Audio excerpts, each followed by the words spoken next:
Look, on the funders issue, it's evidence that because of the triple BE policies, the affirmative action policies, and many pro-poor black policies that the ANC has been pushing, a lot of these people who benefited from injustice of the past have been pushing back the ANC. They've been pushing it back using the DA, they've not succeeded. They've pushed back. Now they are saying that the only way is to form a moon peg to remove the ANC out of power, because what they want to do mainly is to reverse the policy positions of the ANC that are pro-poor, because they don't believe, according to them, they believe that, they don't believe that there was ever apartheid. They think blacks have changed their lives, they're all rich now, there's no problems in this country. When we know very well that they're the biggest participators, and they were the biggest participators even those days to oppress majority of black people. Now, there's a clear program to push back the ANC because of their pro-poor policies. Now, that one is not a secret. That's why when you vote for the DA or any of these moonpeg, even that one of Action SA, Mashaba said it openly that the first thing he'll do when he gets into office is to remove affirmative action and remove triple BE. Now, it's evident who's funding and what they're funding it for. They're funding it because they're irritated by policies that tend to empower majority of South Africans, which are blacks in majority. Now, we know very well why they are doing that. And on the issue of people who leave the ANC, anyway, when you leave the ANC is a voluntary organization. When you leave the ANC, you don't announce, you don't do a party and call press briefings. You just don't renew the membership. You just stay to not renew the membership and not participate. Now, but when you are sent to damage, they even give you media spaces to speak about why you are leaving the ANC and create a party around, because we know very well that they are profiling you towards a program of creating a faces that are mainly black, who are known in society to be revolutionaries. Even if we know that with time people change, because some of those people, they came back from exile. When they came back here, that house were put in pods. That's why some of the resolution of the ANC are not being implemented, because there are those who are behaving like prefects in the ANC. Now, anyone who lives in the ANC making noise, that person is leaving, is not leaving the ANC, is leaving to join a program to remove the ANC out of power. That happens, a voluntary organization, that's how it happens. On the budget cut, we're not retreating. You can't cut, on top of the crisis we're facing of access to education for all, you can't cut budgets there. We're saying that is areas where we must put more resources. On the president relationship with the past relationship with the private sector, and now, they thought that the president of the ANC is a puppet, where he'll go into office and reverse the gains. In the ANC, there's what we call collective leadership. President Ramaphosa is not alone. He implements resolutions of the ANC because he's elected in the ANC. Now, they thought he'll get there and do what he does not believe in, because they were profiling him as the person that they think is good for them.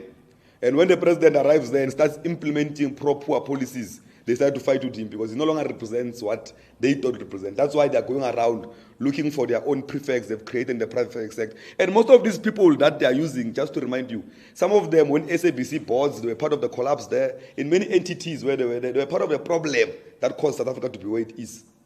If you can go back to your history. Others were in ESCOM. They're going around making noise everywhere. They were part of a problem to collapse ESCOM, because their obsession, they were sent there to collapse ESCOM and later privatize it. They were sent there to collapse SABC and later privatize it. Now, the ANC, because it's a strong organization, we've defeated all of those infiltration. Now they're coming out. They want to come out one by one. We know their plan. They've lined them up. They'll be coming out one by one saying that they're leaving the ANC because of that and that. Number two,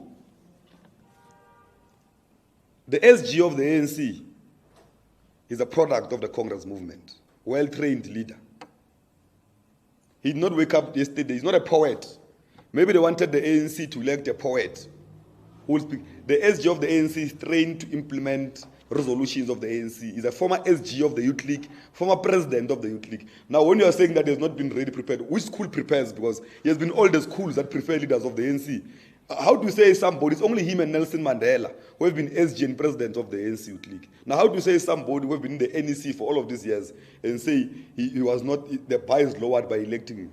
Now, you see, it's a clear plan. The clear plan is that target the president of the ANC, target the SG of the ANC, collapse the party, and create an alternative that speaks our language of privatization and enriching ourselves. That is the language. We are aware of it. And as the Youth League will defend the ANC with everything we have.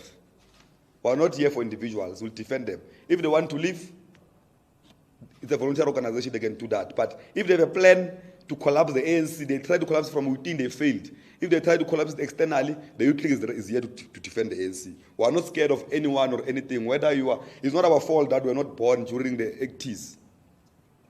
We have a responsibility to protect the gains of freedom, and we are doing it now. Now, anyone who's going to attack the SG and the president of the ANC, or any NEC member of the ANC, will defend them, will defend the president of the SG of the ANC, fearlessly so. We fear nobody.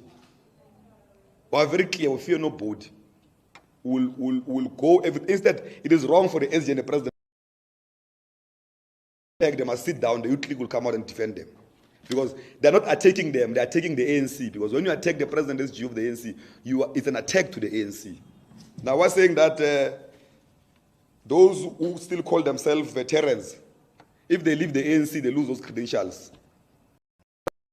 That they were spies. We don't know, we don't have proof, but we are hearing in corners that their spying ways is coming out. Now, don't worry. The Youth League will defend the people of South Africa because they know that the ANC is too big to fail. If the ANC is taken out of power, it will create a big opportunity to reverse first the gains of freedom, later on infiltrate Africa. Now, we're aware of all the things that they want to recolonize us using now black faces. It will never happen.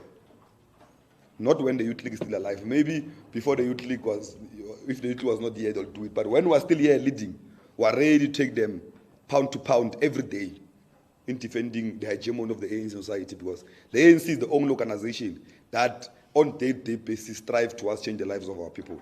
Now, whether they want to use the media, even the media was very quiet on the banks anyway. We're watching you. On the banks, if it was the ANC minister that was corrupt, he stole money from government, you'll be writing about them until they resign. But because the big banks have manipulated the rent, you even write one-line stories about it. We see what's happening. And we're saying that we're watching, and we need the media of South Africa to be a media that is clearly biased to the people of South Africa, not serving agendas that are not known. Now, we're clear on those things as the Youth League, and we're unapologetic about it.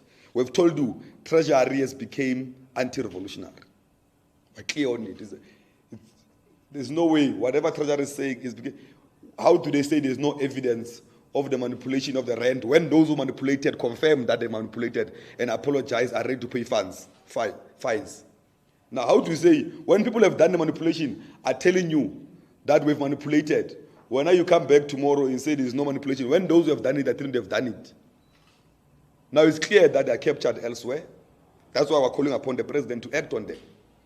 Because we can't afford a risk of having a treasury that is captured. We've made a clear call even before that the Reserve Bank must be in the hands of the state.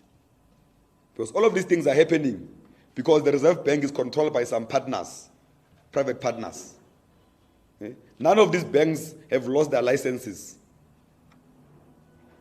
because we have a Reserve Bank in South Africa that is run elsewhere.